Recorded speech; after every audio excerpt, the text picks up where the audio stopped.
Bismillahirrahmanirrahim. Assalamualaikum warahmatullahi wabarakatuh. Saudara-saudara sekalian, adik-adik sekalian yang saya hargai, yang saya cintai, bahwa pada kesempatan ini kita masuk pada etika dan hukum kesehatan.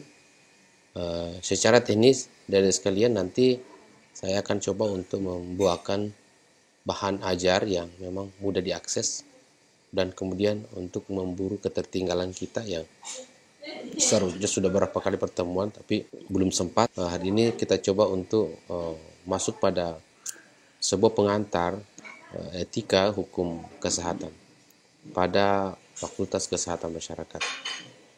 Saudara-saudara sekalian, bahwa sesungguhnya kalau kita berbicara tentang etika hukum kesehatan, terlebih dahulu kita harus memahami hukum. Jadi sekaitan dengan itu, maka hukum sesungguhnya itu adalah sesuatu perintah atau larangan yang mana dibuat oleh pihak yang berwenang.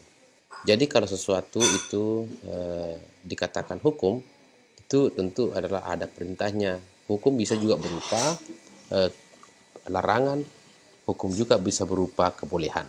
Saudara-saudara sekalian, kalau kita berbicara terkait dengan itu, maka kita dapat melihat bahwa hukum itu sesungguhnya akan begitu sulit untuk menebak hukum yang mana. Karena kenapa? Hukum itu bersifatnya sesungguhnya itu sifatnya abstrak. Adalah bersifat dia seperti ada, tapi kalau kita meraba yang mana hukum itu, kita tidak mampu menemukan hukum itu sendiri. Nah, lalu kemudian yang mana ke hukum itu?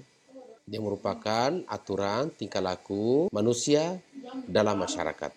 Jadi terkait dengan ini, maka dia merupakan tingkah laku masyarakat. Ia mengatur perilaku yang baik dan benar. Jadi sedikit agak sudah mulai masuk ke etika ya. Nanti kita bahas juga sendiri terkait dengan etika. Jadi sekaitan dengan itu, maka dia akan masuk pada wilayah yang baik dan yang benar. Lalu kemudian kalau kita mau berpikir secara itu, apa sih fungsinya hukum itu? Hukum itu fungsinya menertibkan atau memecahkan konflik-konflik. Harusnya hukum itu adalah lahir sebagai sebuah pemecah konflik. Pemecah konflik maksudnya itu adalah hal-hal yang terkait dengan kondisi yang ada di masyarakat itu. Maka dia lahir sebagai sebuah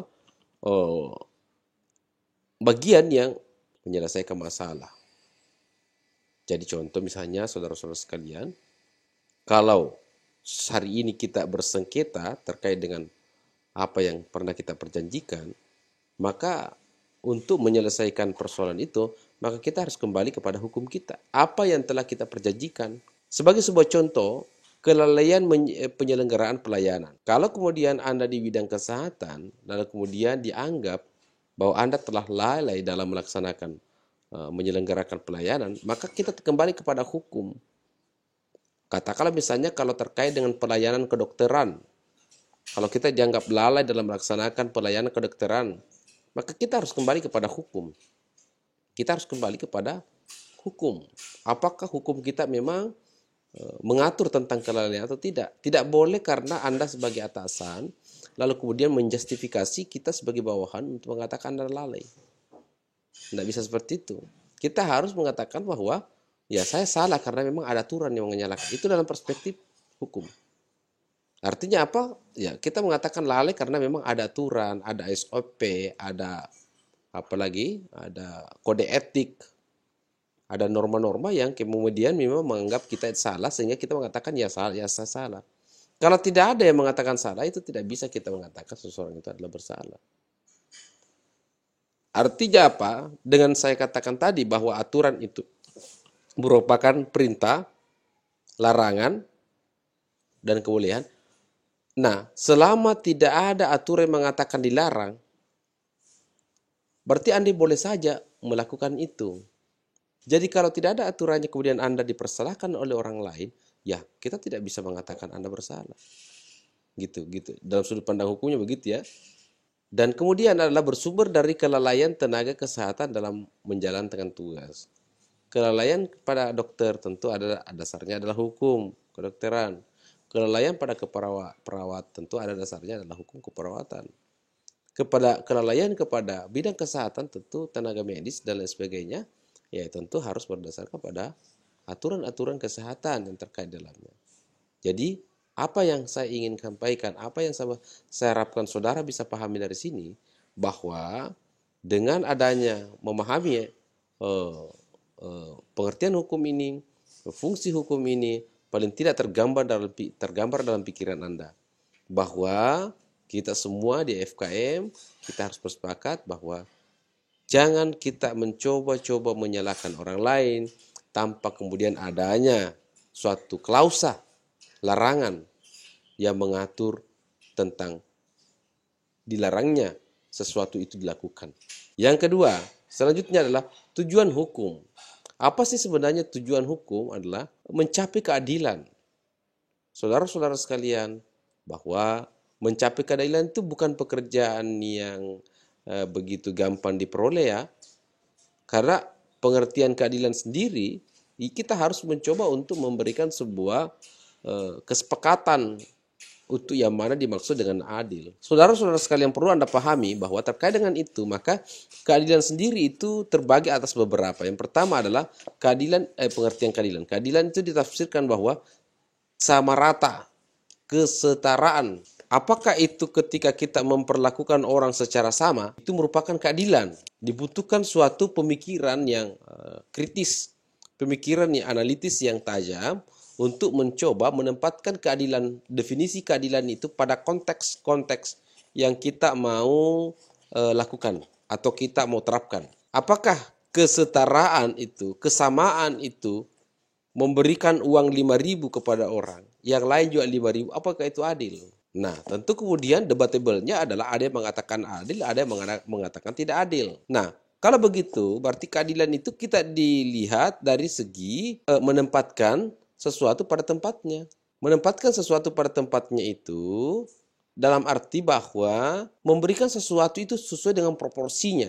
Contoh, kalau Anda waktu SMP dikasih 5.000 rupiah, lalu kemudian ada kakak Anda kalau pergi sekolah SMA dikasih 10.000 rupiah, apakah itu adil? Tidak. Tentu ada yang melihat mengatakan bahwa itu adil.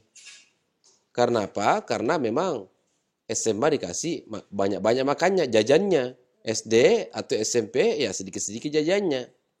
Ya, kalau dalam perspektif keadilan, menempatkan sesuatu pada tempatnya, oke, boleh saja seperti itu. Tapi kalau orang melihat kakaknya dikasih 5.000 jajannya, 10.000, karena SMA, adiknya dikasih 5.000, mungkin ada yang mengatakan adil. Tapi kalau saya tidak melihat sisi nominalnya, keadilan itu tidak melihat pada sisi nominal, tapi saya melihat keadilan itu dari sisi objeknya. Yang mana yang dimaksud sisi objeknya adalah yang 10.000 dan 5.000 itu peruntukannya untuk apa? Jajan. Apakah sudah cukup untuk jajan? Transportnya gimana? Beli bensinnya gimana? Sudah cukup dengan 5.000 itu? Oh, tidak bisa diukur dengan itu. Karena kenapa? Boleh saja adiknya lebih jauh sekolahnya daripada kakaknya. Walaupun kakak porsi makannya banyak.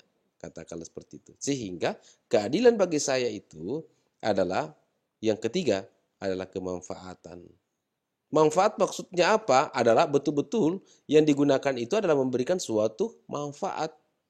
Buat apa juga dikasih orang 1 juta kalau kemudian tidak bermanfaat? Maksudnya kan tujuannya begini. Kita mau pergi sekolah nih dikasih 1 juta. Ya kan dikasih 1 juta kita pergi sekolah di Makassar, Malili. 1 semester kita dikasih 1 juta mana cukup. Kosnya saja tidak cukup. Ngapain? Banyak tapi itu tidak cukup bagi saya. Berarti kan harus dilihat dari manfaatnya. Jadi kesimpulan terkait dengan keadilan, keadilan itu dilihat dari segi kesetaraan, kesamaan. Yang kedua adalah dari segi menempatkan sesuatu pada tempatnya. Menurut saya bahwa keadilan itu adalah segala sesuatu yang memiliki manfaat. Jadi katakan misalnya orang dihukum, katakan mencuri ayam dihukum saja 1 tahun. Yang satu kenapa? Mencuri 10 tahun. Apa? Dia curi sapi. Ya, oke, dari segi keadilan menempatkan sesuatu pada tempatnya mungkin iya, karena ayam lebih murah atau lebih mahal sapi daripada ayam. Ya. Nah, tetapi yang kita juga harus lihat adalah kira-kira bermanfaat orang ini enggak. Yang sampai juga dia hanya anggap sebagai suatu tempat-tempat singgah istirahat, dihukum 5 bulan, 10 bulan, hanya tempat-tempat penjara itu baginya tempat-tempat istirahat. Enggak jerah. Sudah terbiasa baginya apa namanya? Di penjara gitu. Lebih suka di penjara karena kalau di penjara itu dikasih makan orang, diberikan makanan orang, diberikan apa dan lain sebagainya. Itu maksudnya adalah sehingga saya melihat baru segi asas manfaatnya. Saudara-saudara sekalian, bahwa apalagi tujuan lain daripada hukum itu? Tujuan lain daripada hukum itu adalah menciptakan kedamaian. Nah, menciptakan kedamaian ini bahwa tentu hukum lahir sebagai sebuah instrumen dalam rangka memberikan layanan-layanan kepada masyarakat, sehingga dengan adanya hukum itu kita bisa damai. Dulu kan ada undang-undang kedokteran nih, teman-teman perawat juga mau dibuatkan undang keperawatan. Ya udah, daripada kalian kacau-kacau begitu ya dibuatkan juga undang-undang keperawatan, undang-undang kesehatan, undang-undang lingkungan, ya undang-undang PUPera, undang-undang dan lain sebagainya, undang-undang sampah terkait dengan lingkungan, kayak undang-undang lingkungan sendiri. Itu kemudian ada bagian-bagian supaya kemudian tujuannya adalah tentu untuk melahirkan suatu kedamaian. Artinya kita tidak saling curiga mencurigai. Hadirnya hukum itu tentu kemudian memberikan sebuah kepastian bahwa Anda siapa sebagai dokter, saya siapa sebagai perawat, kalian siapa sebagai tenaga medis. Kepastian itulah kemudian untuk melahirkan suatu kedamaian. Sebagai sebuah contoh, kalau hari ini kita tidak menjadwalkan misalnya hari Jumat misalnya kita kuliah, tidak ada jadwal katakanlah hukum ya, maka tentu tidak akan tercipta namanya perkuliahan secara damai. Pasti perkuliahan kita kacau balau. Karena pasti mata kuliah itu saling tabrakan. Hukum datang untuk mengatur, untuk menciptakan kedamaian di dalam proses-proses aktivitas manusia. Yang kemudian selanjutnya adalah manfaat sebesar-besarnya bagi orang banyak, serta memberikan kepastian hukum. Manfaat sebesar-besarnya bagi orang banyak, ini bisa dipahami bahwa hukum itu lahir sebagai sebuah instrumen dalam rangka memberikan sebuah manfaat bagi orang lain. Saudara-saudara sekalian, perlu dipaham bahwa hadirnya hukum itu memang mengatur untuk diri sendiri. Yang diatur itu diri sendiri yang mempertanggungjawabkan. Dengan adanya hukum, maka dia harus bertanggung jawab kepada hukum secara nafsi-nafsi. Akan tetapi perbuatan kita itu adalah yang berefek pada orang lain, yang bermanfaat bagi orang lain. Hukum juga tidak boleh terlalu jauh masuk mengurusi urusan privasi orang. Sebagai sebuah contoh, maksudnya mengurusi privasi orang. Hukum tidak boleh terlalu jauh mengatur bagaimana Anda masuk toilet. Itu kan urusan privasi. Mandi pakai sabun. Jadi misalnya Fitri masuk dalam toilet. Si Fitri mau mandi pakai Lifebuoy kah? Pakai sabun apa lagi namanya yang putih itu Fitri? Sabun Cina itu Shinsui. Shinsui ya?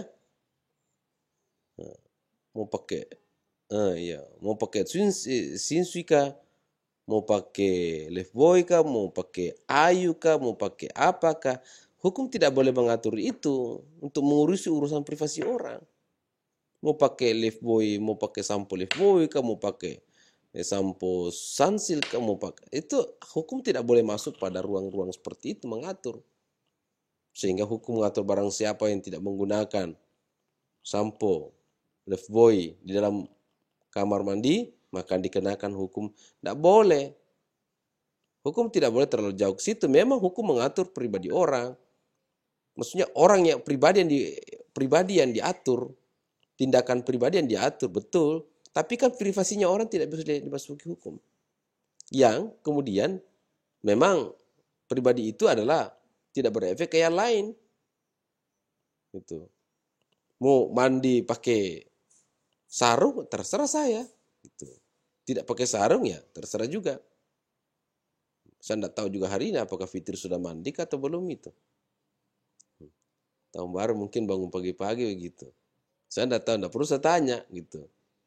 Nah, artinya apa? Hukum hadir untuk mengatur pribadi orang, tapi tidak boleh mengatur privasi orang.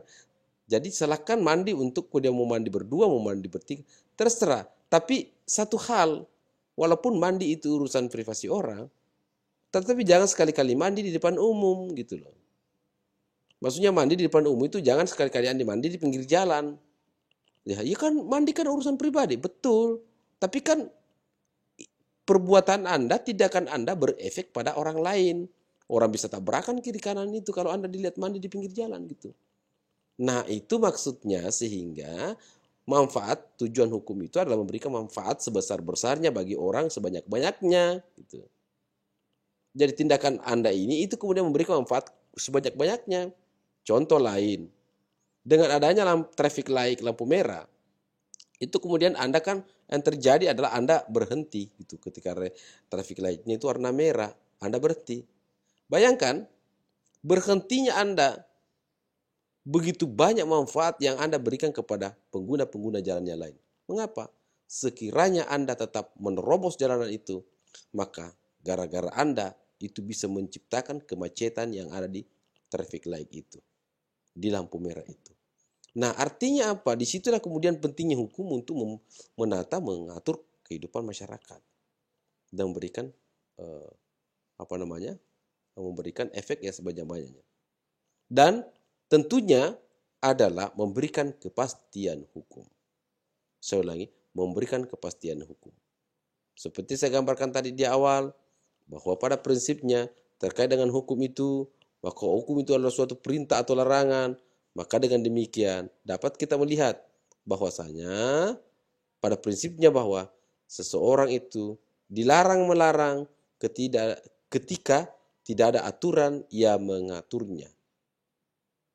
Seseorang dilarang melarang ketika tidak ada aturan yang mengaturnya.